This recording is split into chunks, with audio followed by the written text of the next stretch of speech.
Donc aujourd'hui, on a envie de vous parler de notre retour d'expérience sur la transformation agile à grande échelle où on en est 18 mois plus tard.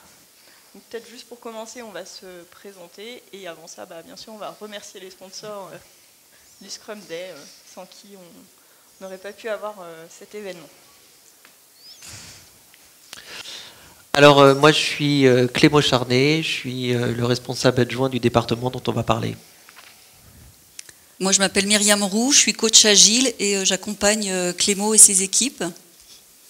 Et donc moi, je suis Céline Stoder, je suis coach agile chez Coactive. Et donc j'accompagne aussi le département de Clément avec l'aide de Myriam sur la transformation agile. Alors, c'est l'unique slide de la présentation. Donc vous avez de la chance, il n'y a pas de slide. Donc pour vous présenter un petit peu le contexte. C'est un département au sein de la SGIB, donc la Banque d'investissement de la Société Générale. On s'occupe du service informatique pour une activité de trading. C'est une petite activité de trading, on va dire. Et on travaille sur un système d'information qui a été élaboré, qui a commencé à la fin des années 90. Donc maintenant, il a à peu près 14 ans. C'est un système qui est assez conséquent. Il y a à peu près 70 applications, une centaine de serveurs applicatifs, une grille avec un peu plus de 1000 calculateurs. Donc c'est un système qu'on peut dire legacy, fortement couplé. En fait, l'activité sur laquelle on travaille, c'est une activité qui s'est énormément développée dans les années 2000. Et ça a été un développement pas très bien organisé, pas très structuré. Et donc on est allé chercher des parts de marché. Et donc le produit informatique, il est très couplé et il est très hétérogène avec une multitude de langages. Au niveau de notre organisation, la manière dont on est, au moins dont on était organisé, on était organisé par silos. Donc il y avait un grand silo avec les business analysts et tout ce qui est QA. Il y avait un silo fonctionnel pour tout ce qui est outils pour le front office, un silo fonctionnel pour tout ce qui est outils pour tout ce qui est middle office, back office. Et du coup, Clément, pourquoi tu as voulu un petit peu initier ce chantier de transformation ? Donc la situation il y a 2 ans, c'est que l'équipe informatique en fait a perdu le contrôle de son système. C'est-à-dire l'équipe informatique n'arrive plus à faire évoluer. On n'arrive plus à faire des releases. Il y a 4 releases par an. Chaque release décale de 1 semaine, 1 mois, 2 mois. La qualité n'est pas au rendez-vous. Il y a une prise de conscience que si on continue comme ça, il y a un moment où on ne pourra plus du tout avancer. Et donc le business doit continuer à se développer sur des nouveaux aspects. Et il prend conscience que s'il ne fait rien, il s'arrêtera. De la même manière, d'un point de vue plus organisationnel, c'est assez difficile à gérer parce que avec l'organisation telle qu'on a, des fois pour une demande utilisateur, il faut qu'on arrive à faire coordonner 7 équipes différentes alors qu'on est finalement au sein d'un même département et il n'y a aucune raison d'avoir cette complexité. Donc on décide de lancer un projet. Un projet de transformation en fait qui débute du coup avec des POC. On veut voir si ça marche ou si ça marche pas. Donc on commence avec 2 POC. Un dans un contexte en fait assez favorable où on démarre un projet from scratch sur des nouvelles technos. Voilà, on a un contexte où on peut faire du TDD, de l'intégration continue. Donc là, finalement, on agit plutôt sur la partie efficacité de l'équipe, collaboration. Et le bilan, c'est que c'est un vrai succès. Ça marche bien, on a des résultats. Et on fait un deuxième POC sur un contexte un petit peu différent, sur un projet legacy, en fait, qui a déjà 4 ans d'existence, et où on doit traiter du coup de la maintenance du système existant et des évolutions. Donc là, on est sur un mode assez différent et du coup, on a très vite des problématiques de gestion du flux. Voilà, il y a la prod, il y a les évolutions, comment on choisit. Et du coup, on se rend compte progressivement qu'on est dans un mode très réactif. Et du coup, on arrive à gérer les urgences quand elles arrivent et on a une baisse finalement des pratiques agiles qui s'installent petit à petit. Mais globalement, on a quand même pas mal d'améliorations. Donc, Clément, tu donnes le top départ pour y aller de façon un peu plus globale. Donc on veut y aller, on veut lancer quelque chose de plus ambitieux. Si on fait des petits trucs locaux, on sent que ça n'a pas fonctionné. Et donc notre motto, c'est quoi? C'est de se dire, on va changer notre manière de bosser pour changer notre système d'information. Ça semble assez simple, mais donc là, on va lancer une grande transformation avec ces deux axes-là. Donc sur changer la manière de travailler, le premier symptôme qui montre bien qu'il y a vraiment un malaise, c'est le release management. C'est le fait de faire que 4 livraisons majeures par an. Donc on se dit, premier chantier, avant tout, ça va être d'accélérer le rythme de release et de se mettre en position de se faire une release par mois. Donc on lance et tout ça de manière agile. Donc voilà, il y a un programme qui est lancé avec pas mal de personnes, 3 streams différents qui vont être pilotés en Scrum de Scrum. Un stream vraiment basé sur tout ce qui est test, un stream sur la partie outils qui vont permettre de délivrer, et une partie sur la partie release management, process de release. Donc du coup, le bilan un peu de tout ça, c'est on est assez débutant dans Scrum, on se lance dans un Scrum de Scrum, c'est compliqué, et c'est compliqué de faire du Scrum de Scrum quand on maîtrise pas Scrum. On a rencontré pas mal de crises pendant cette période, qui a duré à peu près de décembre à avril, mais les crises, ça a permis d'avancer et d'avoir des livrables. Du coup, en avril, on arrive à réaliser tous les mois, et voilà, c'est une étape et on continue. Alors c'est un premier enseignement qui est assez intéressant, parce que on est arrivé à une release par mois, donc on est content. On se dit, on a à peu près dépensé le budget qu'on avait prévu, et puis on se dit, on va arrêter là et sur cette partie release, et puis on va voir un peu ce que ça nous permet de gagner, et on reprendra plus tard. Je pense que ça, c'est une première erreur qu'on a faite, parce que on s'est mis en capacité de faire une release par mois, mais avec beaucoup trop de charges sur les équipes. Et c'est quelque chose qu'on arrive à faire, mais qui est difficilement tenable dans le temps. Donc on continue à le faire aujourd'hui, mais on doit relancer à nouveau un programme d'investissement pour continuer à réautomatiser un certain nombre de choses, et je pense qu'on aurait dû aller plus loin et être plus à l'écoute des équipes à la fin de cette première partie. Néanmoins, c'est quand même un grand succès, et on passe à la deuxième phase qui est l'agilisation des projets. Donc à partir de ce moment-là, on se dit, tout projet part en agile. Donc qu'est-ce que ça veut dire tout projet part en agile? Ça veut dire qu'on a des équipes d'origine, qui étaient plutôt des équipes un peu composants, et puis on va prendre des gens de ces équipes-là, et puis on va les faire former une équipe pour faire un projet. Puis on va faire la même chose sur un deuxième projet. Puis à la fin, notre équipe historique, elle se retrouve complètement vide. Donc ça nous pose pas mal de problèmes. C'est le flux de prod qui était naturellement géré par l'équipe historique, elle devient dispersée entre N équipes projet. Donc ça complexifie la gestion de la prod. La gestion de la connaissance, on avait un noyau qui travaillait sur des composants historiques, qui gérait une connaissance. Maintenant, les gens sont directement éclatés dans des équipes projet. C'est assez compliqué. Et on se dit que si on veut, le développement de notre agilité à grande échelle doit passer par un changement d'organisation.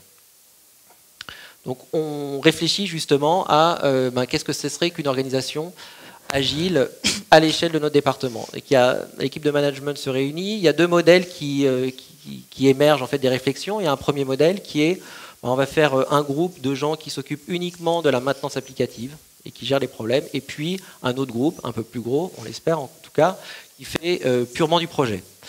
Le deuxième modèle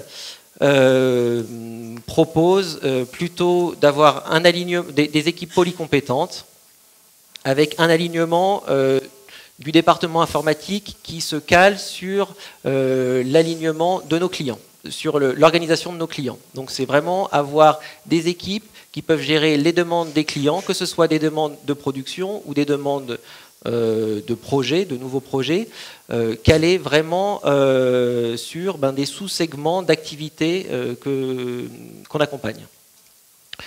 Finalement, pour des raisons de motivation, de cohérence, puis de conviction aussi personnelle, on décide de partir sur le second modèle et on lance un POC avec une équipe comme ça polycompétente. Et du coup, Myriam nous rejoint dans l'équipe pour accompagner cette transformation. Est-ce que tu peux nous rappeler un peu comment on s'y est pris pour... Donc à ce moment-là, on est en octobre, j'arrive, je te rejoins. Et Clémo, qui effectivement avait à cœur de... la première chose qu'on fait, c'est d'évaluer la maturité agile du département. Parce que, voilà, plusieurs mois, le département est en agile. Clémo craignait peut-être parfois un certain folklore agile. Et donc, il voulait être sûr que l'agile qui était déployé, c'était de l'agile de qualité, qui apportait ses fruits et qui délivrait de la valeur. Donc, la première chose que l'on fait, c'est un assessment de la maturité de toutes les équipes agiles.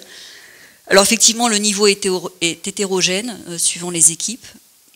Néanmoins, 5 sujets, on retrouve 5 grands sujets, 5 problématiques, on va dire, communes à toutes les équipes.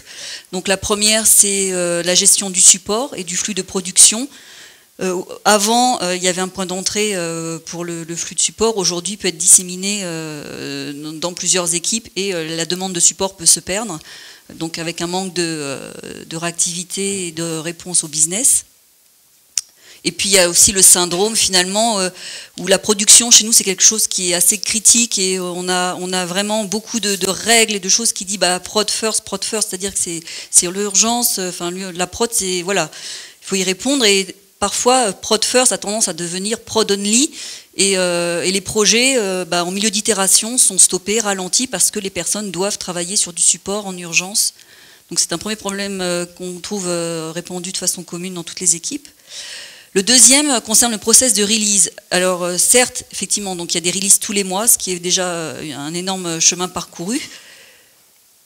Les slots d'intégration, les créneaux pour intégrer sont fixes. Ça a un effet pervers sur les équipes qui vont être drivées, vont être vraiment dirigées à un moment donné uniquement par la date et qui vont avoir tendance à pousser du code pour respecter une date plutôt que de pousser du code qui est prêt en fait à être intégré. Donc on retrouve après des problématiques d'intégration, de code pas assez testé. Le troisième, et là il est global à l'organisation, pas seulement dans ton département Cléomo, mais global à toute l'organisation chez nous, c'est le découpage projet et en fait le pilotage des projets. Il est aujourd'hui orienté par le coût. Tous les ans, il y a une roadmap budgétaire à 1 an fixe, donc on est très loin du pilotage par la valeur. Ce qui entraîne un découpage parfois des équipes orientées par les coûts, par composants techniques, et qui induit finalement beaucoup de dépendance entre équipes quand on veut délivrer une fonctionnalité pour le business. La quatrième difficulté, c'est la capacité à savoir s'arrêter et à prendre du recul. Vous êtes dans une transformation en profondeur, vous lancez beaucoup de chantiers, vous changez la façon de coder, vous changez l'archi, vous changez l'organisation, ça fait beaucoup pour les équipes, il y a beaucoup de craintes et de peurs qui s'installent. Alors sur les craintes et les peurs, par rapport à l'organisation, il y a quelque chose qui est vraiment prédominant et qui revient systématiquement, c'est la notion d'ownership de composants. Alors avant c'était bien, on avait des équipes qui étaient alignées sur les composants, et on voit bien ce que ça nous a donné après 10 ans, on a un système d'information qui ne va pas, qui est malade. Donc le ownership, c'est pas suffisant. Néanmoins, c'est quelque chose que les gens connaissent et les gens s'accrochent énormément à ça. Donc, et en plus, c'est une véritable, il y a une véritable problématique, c'est-à-dire en changeant l'orientation de l'organisation, en passant par une organisation plus feature, il faut qu'on crée une instance qui nous garantisse que le système d'information il reste cohérent. Donc on met en place des communautés. Les communautés, c'est quoi? C'est des groupes de personnes qui doivent être garantes d'une partie du système d'information. Dans un système de trading, on va dire la gestion de vie des opérations, ça peut faire une communauté. La gestion des paramètres de marché, ça va faire une autre communauté. Et donc, les différentes équipes peuvent venir voir les communautés pour leur demander des solutions, pour faire valider des solutions, et les communautés, elles, doivent garantir que, doivent travailler entre elles, garantir que les solutions locales s'inscrivent bien dans un ensemble cohérent et que les unes avec les autres, le système dans son ensemble reste également cohérent. Alors ça, on ne l'a pas inventé, hein, c'est des choses qui existent dans la littérature. C'est bien, mais c'est dur. C'est dur pourquoi? Parce que au lieu d'être vu comme quelque chose qui permet, comme on fait plein d'anglicismes. Alors un enabler, quelque chose qui permet de construire un système d'information plus robuste, plus cohérent, c'est vu comme quelque chose qui va ralentir la vie des projets. Donc les projets se disent « Oh là là, je vais devoir aller voir les communautés, ça va me ralentir ». Les clients ont exactement la même chose, et donc il y a une espèce d'image qui devient négative, et ça devient presque une forme de bureaucratie, alors qu'en fait, c'est vécu comme une bureaucratie, et quand on demande aux gens s'ils trouvent que le principe est bon, et s'ils trouvent que est-ce que c'est bien de s'assurer qu'on construit, qu'on bâtit un système cohérent, tout le monde est d'accord. Mais dès qu'il faut le faire, et dans leur cas pratique, là, c'est beaucoup plus difficile. Et puis enfin, le dernier point qu'on a déjà plus ou moins mentionné aussi, qui est la difficulté, c'est vous entamez beaucoup de chantiers et puis finalement aucun n'est encore fini à ce jour. Vous travaillez beaucoup en mode réactif et finalement le fait d'avancer en permanence, ça devient difficile de capitaliser sur les acquis. On va voir après effectivement que ça va avoir de gros effets. Alors. Il y avait aussi, pour finir peut-être sur notre façon de travailler de coach aussi, un petit mot, parce que c'est aussi bien le reflet des valeurs agiles. Du coup, toi Clément, quand tu nous as demandé de bosser ensemble, il y avait un point qui était très important pour toi, c'est qu'on passe des messages cohérents. On vient d'une culture différente. Donc moi je suis du Coactive, Myriam Esguib. Du coup, c'était essentiel d'avoir un discours unique pour les équipes. Donc comment on a mis en place des choses avec Myriam pour garantir cette cohérence en fait. On a passé beaucoup de temps à préparer toutes les deux les workshops, vraiment à débriefer chaque atelier, chaque formation pour recueillir un maximum de feedback. Et puis surtout on a collaboré et on a partagé aussi nos pratiques de coach. Et là on l'a vu, voilà, au-delà de dire la collaboration, pour moi c'est ça, c'est 1 + 1, ça fait plus que 2, ça fait 3. Et je vois comment on a pu aussi s'enrichir mutuellement au fil des mois en partageant nos pratiques de coach. Donc on a inventé un peu le concept du pair coaching. Hein. C'est vrai que c'était ça. Et puis également aussi dans le souci de transparence, donc on a un whiteboard, un tableau blanc de notre transfo, des chantiers en cours, qui est dans une salle ouverte à toute la structure, pour lequel on peut suivre effectivement l'avancée des différents travaux initiés ensemble. Et visualiser toute cette parallélisation notamment, et tous ces chantiers en parallèle qui ne finissent jamais. Que effectivement nous aussi en tant que coach, on a été aspirés par cette dynamique et à un moment donné visuellement c'est vrai qu'on s'est dit ah ouais, on a entamé beaucoup de choses en même temps, on n'a toujours rien fini, donc c'est de prendre ce recul et aussi de ne pas se laisser entraîner par la dynamique de l'organisation. On y va sur ce que ça nous a apporté. Ouais. Alors le premier point, on ne l'a pas encore évoqué, et puis il y a quelqu'un ici qui nous a beaucoup aidé, qui est Cyril Martraire. On a mis en place des coding dojo. Alors, les coding dojo, c'est un élément parmi d'autres sur la qualité. Et la prise de conscience que faire un soft de qualité, c'est essentiel et c'est quelque chose qui ne doit pas être négociable. Je pense que c'est vraiment le premier enseignement, et c'est un changement vraiment majeur dans les mentalités, parce qu'on parle beaucoup de pratiques, etc. Bon, ce qui compte, c'est quand même ce que pensent les gens. Et aujourd'hui, le fait de se dire je vais créer de la dette, ou au contraire, je ne vais pas créer de la dette, le fait de se dire est-ce que mon code il est sous test, de faire du TDD, de faire du BDD. Alors, c'est pas systématique. Ça serait faux de dire ça, mais c'est devenu vraiment une préoccupation majeure de la structure, et à tous les niveaux. Oui, et même au niveau des clients. Voilà, c'est ça qui est important là. C'est vraiment le changement, peut-être le plus important. J'étais à un steerco d'une suite business line, et à la fin, le product owner du steerco, dans les annexes, il y avait la note sonar du code. Et il a vu que le code était passé de la note D à la note C, et c'était ça peut-être qui lui a fait le plus plaisir de tout le steerco, quoi. Donc une vraie prise de conscience que faire du code de qualité, c'est essentiel. Et aussi une prise de conscience du poids de la dette. Deuxième chose, sur la relation avec les utilisateurs. Alors, on va dire que c'est partagé. Il y a des vrais succès et des vrais rapprochements entre des groupes d'utilisateurs et des groupes de développeurs.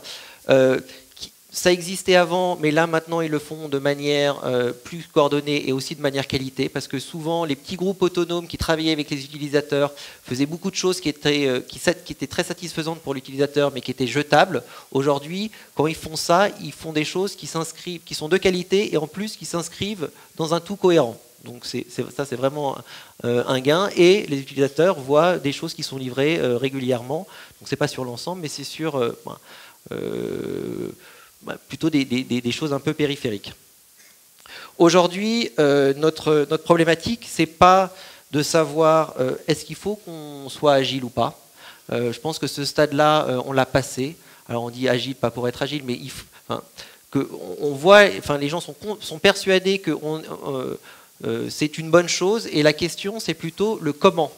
C'est pas le pourquoi, c'est comment on va faire pour bien fonctionner, pour essayer de livrer fréquemment, etc. Ensuite, c'est le dernier point que j'ai envie de monter dans les points positifs, parce qu'il me semble essentiel, et il est peut-être paradoxal, c'est le fait de voir les problèmes. En fait, quand vous allez lancer quelque chose comme ça, et c'est aussi pour ça qu'on lance beaucoup de chantiers, on croule sous les problèmes, parce qu'on se met à les voir beaucoup plus de problèmes, et à une fréquence beaucoup plus régulière, beaucoup plus rapide. Je vais prendre un exemple tout simple. On a une équipe composante, historique, qui travaille peut-être historiquement, on avait des équipes de 10 personnes qui devaient gérer 17 projets en parallèle, plus le flux de production. Donc quand l'équipe de 10 personnes, à un moment donné, se retrouve à devoir gérer beaucoup de production, ça a un impact bien évidemment sur les projets. Mais le chef de projet, il n'est pas là au quotidien avec les équipes. Donc en fait, l'impact d'un problème de production, avant que ça remonte au chef de projet, je pense qu'il va falloir à minima un mois et demi, le temps qu'on consolide l'ensemble des chiffres et qu'on regarde un petit peu le consommé. Le temps que ça remonte au client, il faudra peut-être quelques jours de plus, le temps qu'il prépare sa présentation. Donc entre le symptôme et le moment où ça remonte au client, on a un mois et demi, 2 mois, et puis c'est un peu noyé dans la masse. Si on a une équipe de gens qui sont dédiés pour faire du projet, quand dans l'équipe, il y a des gens qui sont sollicités pour faire de la production, s'il y a le product owner qui est là le matin au stand-up meeting, il va s'en rendre compte tout de suite. On est passé d'un problème qui a mis 2 mois à être remonté au client à un problème qui est remonté le jour pour le lendemain. Donc là, ça commence à s'affoler, parce qu'on voit tous ces problèmes-là qui arrivent. Et bon, alors, il faut accompagner les gens, parce que si on laisse les clients, nos collaborateurs, le management high-tech face à tout ça sans accompagnement, c'est effrayant. C'est effrayant. Mais en même temps, c'est des choses qui arrivaient avant.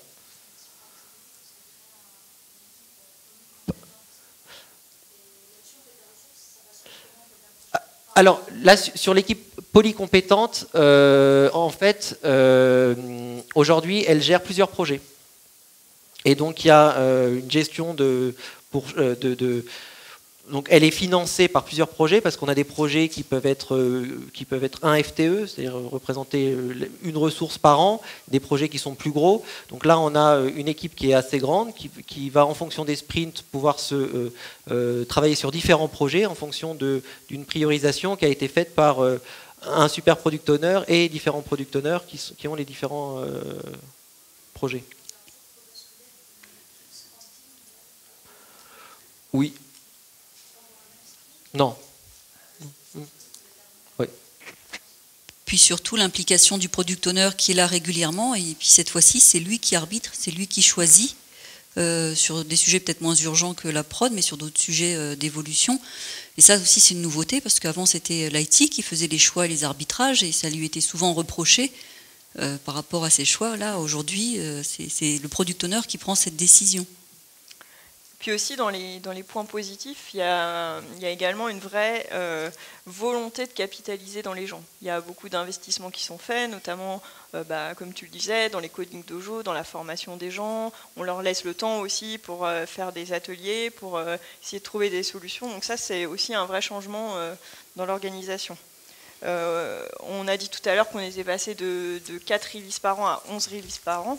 Et aujourd'hui, on voit quelques projets émerger qui sont un petit peu en avance, qui arrivent à délivrer tous les 15 jours. Donc voilà, on constate quand même pas mal de choses positives. Autre chose aussi sur le découpage projet, on a profité là de cette fameuse roadmap budgétaire à 1 an qui est arrivée début 2013 pour retravailler justement sur le découpage projet. Voir où étaient les clients dans le monde, parce que tu es aussi sur une scène internationale, hein, tu as des clients à Londres, à New York, en Asie, donc voir où étaient les clients, où étaient les besoins des clients, comment on délivre de la valeur, où sont les équipes, et cette fois-ci c'est plutôt l'organisation qui s'est calquée sur les clients et leurs besoins, plutôt que l'inverse. Donc c'est pas encore parfait, on en est très très loin, bien sûr, hein, d'une complète gestion de projet agile, mais en tout cas, il y a eu vraiment cet effort de fait de commencer à alimenter l'équipe, le département en projet, par une notion de valeur et de priorité client. Et puis, oui, aussi un dernier point. Comme tu le disais, hein, on voit les problèmes en agile, on voit les problèmes arriver plus vite et plus tôt. On a pas mal de choses qui nous permettent de remonter des alertes, d'avoir des signaux d'alerte. Et puis là, il y avait un autre exemple. Il y avait eu un cadrage projet pour un budget de 8 mois. Et puis après la macro-estimation de tout le product backlog et puis la réestimation au bout de quelques itérations, compte tenu de la vélocité de l'équipe, puis compte tenu de l'estimation globale de ces fonctionnalités à livrer, on s'est rendu compte qu'il y en avait pour 3 ans ou 4 ans en fait, de fonctionnalités à livrer. Or, le temps imparti c'était 8 mois, le budget c'était 8 mois. Et pas question effectivement de mettre plus de ressources ou de mettre plus de budget. Donc là, le product owner, encore une fois, a joué pleinement son rôle. Il a taillé dans le vif, hein, dans le product backlog. A revu les priorités, sorti effectivement les fonctionnalités les plus importantes pour le business. Il y avait un enjeu de refonte technique et il y avait un enjeu aussi de risque opérationnel par rapport à certaines fonctionnalités. Et puis ça a été présenté en comité. Enfin voilà, il y a eu le courage, de présenter, de dire on s'en est rendu compte tôt maintenant, on a rectifié et voilà là maintenant on est confiant pour les prochains mois pour délivrer quelque chose. Et c'est une équipe de développement à Bangalore, donc ça marche aussi, ça fonctionne finalement aussi. On n'en a pas parlé. Mais... Ok, il nous reste plus pas tant de temps que ça, et comme on a dit qu'on était les champions de lever les problèmes, sinon on n'a plus qu'un quart d'heure, je pense que ça sera juste suffisant pour lister tous les problèmes et tous les challenges qu'on a. Le premier point, c'est, on oublie en fait on oublie les galères du passé et on oublie comment c'était pénible avant. On a vite, quand il y a quelque chose qui marche pas bien et qu'on le règle, finalement, en fait, ça n'a jamais été un problème. Et si vous m'aviez croisé dans les couloirs pour me dire, finalement, la transformation, qu'est-ce qu'elle a apporté, là, comme ça, brûle pour point, j'aurais dit, non, mais rien. Donc, il faut, avant de faire cette liste de problèmes, faut rester positif. Alors, le poids de la dette. Donc c'est bien de faire des coding dojo, etc., de dire on va faire du TDD, puis quand les développeurs y retournent à leur poste, ils voient leur vieux code legacy qui a besoin d'un super contexte, super couplé. Faire du TDD, et puis j'ai une livraison à faire, j'ai mon client qui m'appelle, on fera ça plus tard, et puis donc je vais une fois au coding dojo, 2 fois, puis 3e fois je fais c'est bon quoi. Les mecs qui s'amusent dans leur coin à faire des trucs sympas, ça me concerne pas. Donc comment on fait pour que les bonnes pratiques, ça devienne des vraies pratiques pour tous les jours et pour tout le monde. Les communautés freins, on en a déjà parlé. Les problèmes de prod, finalement on a parlé pas mal de problèmes. Il y a aussi un autre souci auquel on se confronte aujourd'hui, finalement, c'est l'organisation globale d'high-tech. Donc, au-dessus de ton département, il y a une organisation, il y a des process, et finalement, on se rend compte que on a des limites, notamment en point de vue budget. Myriam en a parlé tout à l'heure. on fait encore des roadmaps à l'ancienne, on est piloté par le coût et pas par la valeur. Du coup, on se confronte à des vraies problématiques. D'un point de vue RH, par exemple, aujourd'hui, tu as envie de changer l'organisation, mais bon, il y a des ressources humaines, il y a des syndicats, c'est vraiment un process lourd à mettre en place. Et notamment que, typiquement, les rôles agiles, les product owners, scrum masters, ne sont pas des rôles qui sont reconnus à ce jour du côté des ressources humaines, donc qui ne sont pas valorisés. Et ça, c'est très anxiogène pour certaines personnes. Donc il y a des gens pour qui ça pose pas de problème, parce que ce qui compte pour eux, c'est leur boulot au jour le jour, et qui voient la valeur. Et il y a des gens qui sont très attachés au titre, ou qui ont besoin d'être rassurés, qui ont besoin de savoir quelle est leur fiche de mission, etc. Et là, finalement, on est dans une organisation qui change, parce que on n'est pas le seul département à chercher à faire de l'agile, mais localement, les personnes se posent beaucoup de questions. Je suis un team leader, mais Scrum Master, c'est mieux, c'est moins bien. Je veux faire du management, mais qu'est-ce que ça veut dire? Je vais plus pouvoir assigner des tâches aux gens, mais est-ce que ça va être moi le chef? Je suis chef de projet, donc je vais être plutôt... qu'est-ce que je vais faire, etc., etc. Et puis bon, il y a d'autres problématiques autour de cette organisation. On n'a pas parlé aussi des problématiques de sourcing, d'achat, voilà. Mais tout ça, aujourd'hui, on y est vraiment confronté. Et puis, néanmoins, c'est pas que la faute aux autres. Au sein du département, il y a aussi des difficultés qu'on retrouve et qui ont des impacts forts, effectivement, dans la vie au quotidien. Ça se traduit, il y a une chose, c'était aussi ta réflexion sur je comprends pas, finalement, on n'arrive pas à donner le pouvoir aux équipes, il n'y a pas de prise de décision. Comment ça se fait que parfois les équipes ne prennent pas les décisions? Nous, managers, on a l'impression de porter cette transformation à bout de bras, donc on a beaucoup réfléchi, on a regardé, et puis finalement il s'est dégagé des modèles. L'organisation, c'est une structure, c'est un système vivant, et en fait, c'est cette difficulté à prendre les décisions, pour donner un exemple sur les règles de release et d'intégration, donc il y a des règles, et certaines aujourd'hui ne sont plus adaptées, sont obsolètes, donc il va y avoir des équipes qui vont respecter ce cadre, mais sans pour autant proposer d'autres choses, vont se plier au cadre même s'il ne convient pas, et puis il y a d'autres équipes, on va appeler les rebelles, qui eux vont bypasser les règles, vont passer outre, ils vont pas être sanctionnés, ils vont trouver des solutions, mais des solutions juste pour leur équipe, pas pour l'organisation, pas pour l'entité. Donc c'est pas non plus pérenne. Et ce mode finalement on le retrouve de suiveurs et de rebelles, on le retrouve à tous les niveaux de l'organisation. Et c'est cette difficulté-là même de prendre des décisions qu'on retrouve aussi à votre board managérial, qu'on retrouve au niveau des équipes, qu'on retrouve au niveau des individus qui ne savent pas quel est leur périmètre d'action et de décision, qui rendent compliqué finalement la prise en main par les équipes de ce qu'on appelle après avoir une équipe auto-organisée capable de résoudre ses problèmes, de prendre des décisions. Donc ça, c'est vraiment une difficulté qu'on a aujourd'hui. Et puis aussi, il y a un petit côté frustrant. Les équipes sont essoufflées. Voilà, il y a eu beaucoup de chantiers entamés. Certains beaucoup sont pas terminés. Et puis, il y a une évolution dans la maturité, dans le fait de voir le chemin qui nous reste à parcourir. Et du coup, là, les gens deviennent consciemment compétents et ils voient un petit peu la montagne qui reste à gravir. Et comme on le disait tout à l'heure, tous ces problèmes qui remontent très rapidement, ils sont aussi visibles pour les clients. Donc tout ça, ça génère une espèce d'insatisfaction et de frustration, et du coup, un essoufflement des équipes dû à cette transformation qui dure depuis un petit bout de temps. Et comme on le disait tout à l'heure, en plus, aujourd'hui, vous êtes vraiment en mode réactif, donc vous n'avez pas trop de vision dans le futur, vous faites que réagir aux choses qui arrivent. Donc du coup, on est dans un mode épuisant. Alors, bon, je vais me défendre un petit peu. C'est à la fois vrai et en fait, c'est vrai dans le fond. Dans la forme, on fait des efforts.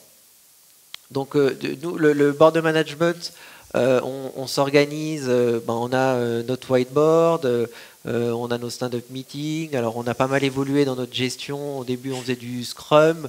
Puis finalement, avec tous ces problèmes qui remontent au fil de l'eau, on est passé plutôt sur un truc un peu Scrumban pour pouvoir gérer nos flux.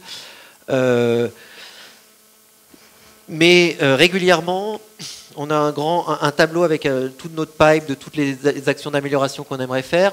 Régulièrement, on va faire le ménage et on se rend compte qu'on a réglé plein de problèmes qu'on avait identifiés et qu'on devait faire. Et en fait, plutôt que de les avoir gérés de manière organisée, planifiée, etc., à un moment, il y a eu une crise et donc on a dû réagir à la crise et on a réglé le problème. Et en fait, on a un rouleau comme ça de crise et on a du mal à stopper le flux et vraiment à prendre les problèmes l'un après l'autre et les traiter. Finalement, on voit qu'on traite des choses parce qu'on voit que sur notre tableau d'action, d'amélioration, il y a des choses qui se dépilent, mais pour autant, on ne le fait pas d'une manière tenable dans le temps, vraiment régulière, avec un rythme et une prédictibilité. Et là, ouais, on est vraiment dans le cœur du changement, pas seulement de ton département, mais dans toute la structure. On a investi de l'argent, beaucoup d'argent, dans la formation, dans l'accompagnement par les coachs. Il y a eu aussi du temps investi. Les gens vont au coding dojo, il y a les communautés, il y a des ateliers pour réfléchir, pour travailler, pour mettre des choses en chantier. On a agilisé les projets, on a agilisé les équipes, on a fait pas mal de chantiers transverses, mis de la collaboration entre les personnes, entre les équipes, adressé vraiment des sujets, des problématiques transverses, et pour autant ça coince, ça continue à coincer. Et en y réfléchissant, oui, il y a du temps qui est donné, oui, il y a de l'argent qui est donné, et ce que je constate peut-être, c'est la place qui n'est pas assez donnée au changement. Je m'explique. C'est pas seulement dans ton département, c'est dans toutes nos structures, dans notre entreprise. Finalement, l'entreprise ne renonce à rien de ce qui existait avant. C'est-à-dire qu'on a des process PMLC, CMRM par exemple, et le fait de passer en agilité, il y a eu des amendements sur ces process, mais le process, il existe toujours dans sa globalité. Et tout est comme ça. La structure n'a jamais renoncé finalement à rien. Il n'y a pas cet espace donné pour le changement. Et en parallèle, la structure entame des refontes, mais colossales, s'attaque à des montagnes, à des chantiers. Il faut savoir, la roadmap budgétaire, ça y est, les chantiers au niveau de notre organisation, enfin de l'entreprise, c'est un chantier qui est démarré avec le front office, avec les traders, mais il n'y a rien qui descend encore dans les équipes. Au quotidien, le changement ne se voit pas, ne se perçoit pas. Et en revoyant, en assistant à la keynote de ce matin, qui finalement nous disait, mais tous les jours, dans votre quotidien, dans les actions, dans votre activité les plus anecdotiques, vous pouvez insuffler un changement culturel, un changement. Et là, je me dis, bah voilà, c'est ça, aujourd'hui, qu'on ne fait pas assez, finalement. On s'est attaqué à une montagne, on a quand même pas mal découpé la montagne. Et au quotidien, ça ne se voit pas toujours et il y a des choses qui ne se voient pas. Et finalement, ce qu'on a raté, c'est les petits changements qui pourraient donner, vraiment changer et insuffler une nouvelle énergie aux équipes. Bon, il nous reste quelques minutes. Peut-être qu'on va conclure. Qu'est-ce que tu as envie de nous dire pour conclure? Bon, en fait, on l'a déjà dit, parce que comme on n'est pas très structuré... Non, le point sur lequel j'ai envie de revenir, c'est... sur le fait d'avoir découpé les problèmes en des problèmes plus simples. Et c'est ça, et moi, c'est ça le truc que je trouve le plus intéressant. C'est on a encore beaucoup de choses à faire, mais les choses qu'on a à faire sont moins complexes et on a un angle d'attaque. Et donc, c'est très prometteur. Et je me dis que si j'avais plus du tout de problème, ce serait louche. Voilà. Bon, bah merci. Merci.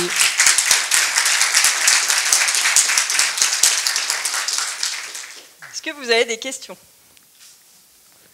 Normalement, il y a quelqu'un qui va vous apporter un micro.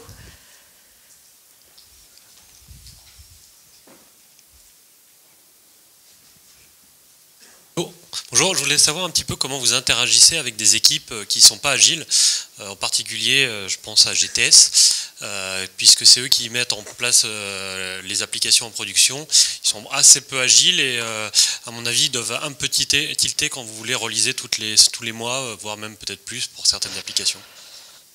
Alors oui, c'est un changement culturel pour eux aussi. En fait, quand on a commencé l'organisation, quand on a commencé la transformation, les équipes qui s'occupaient de toute l'exploitation, leur grand truc, c'était de dire il faut livrer le moins souvent possible. Donc, on n'était pas tout à fait dans la même ligne directrice. Je pense qu'aujourd'hui, grâce à Google et aux géants du web et à toute la littérature, les conférences qui ont lieu, les mentalités sont en train de changer. Donc là, maintenant, les gens se disent, ça vaut le coup de faire des releases plus petites, plus fréquentes. Et c'est en train de se propager un petit peu partout dans l'organisation. Alors, ça, c'est ce qui est dit. Pour autant, les process, bon, ils restent toujours là. Donc, chaque fois qu'on fait des releases, on a encore plein de documents à remplir et plein de... Bon. Donc, on s'adapte, on fait des efforts, j'ai envie de dire. Mais les mentalités sont en train de changer. Et ça, c'est ce qui finalement est le plus important. Donc moi, par rapport à la keynote de ce matin, le fait de détruire des trucs, c'est plus facile. C'est vrai qu'il y a des fois, il y a des trucs qu'on aimerait bien simplement détruire. Bon, on se le permet pas. Donc on respecte les process qui nous semblent parfois n'apportant pas beaucoup de valeur, mais on arrive à s'en accommoder.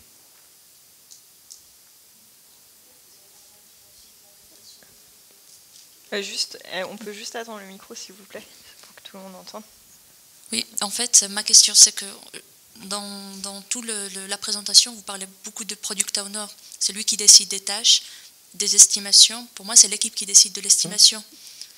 Non, ouais, c'est ce qu'on a dit. Non, Oui. je pense qu'il y a une incompréhension. Oui, bon, oui, bien sûr, bien sûr. Je veux dire, est-ce que l'équipe, elle intervient à quel moment, l'équipe de développement, pour décider de l'estimation? Comme elle change à chaque fois de périmètre entre la maintenance... ok. Non, mais je pense qu'on a fait des raccourcis. En fait, là, sur le POC qu'on a lancé de l'équipe polycompétente, c'est une équipe qui est assez grosse. Donc, c'est une équipe de à peu près 12 personnes. Et cette équipe, elle fait aujourd'hui un planning game, simplement comme un truc très classique. Et c'est ensuite dans l'exécution qu'ils vont se mettre par plus petits groupes. Ils vont dire, ok, il y a un petit groupe de 4 qui vont faire cette user story, un petit groupe de 4 qui vont faire... voilà, c'est comme ça qu'ils vont s'organiser. On n'est pas là, on est en train de la faire grossir et elle va finalement à un moment peut-être se découper en deux, mais pour le moment ils sont restés tous ensemble. Ensuite, à côté de ça, on a plein d'autres Scrum Teams qui ont une polycompétence, on va dire à moins grande échelle, mais qui sont néanmoins polycompétentes. Mais là, on en a une plus grosse que les autres, c'est celle que je viens d'évoquer.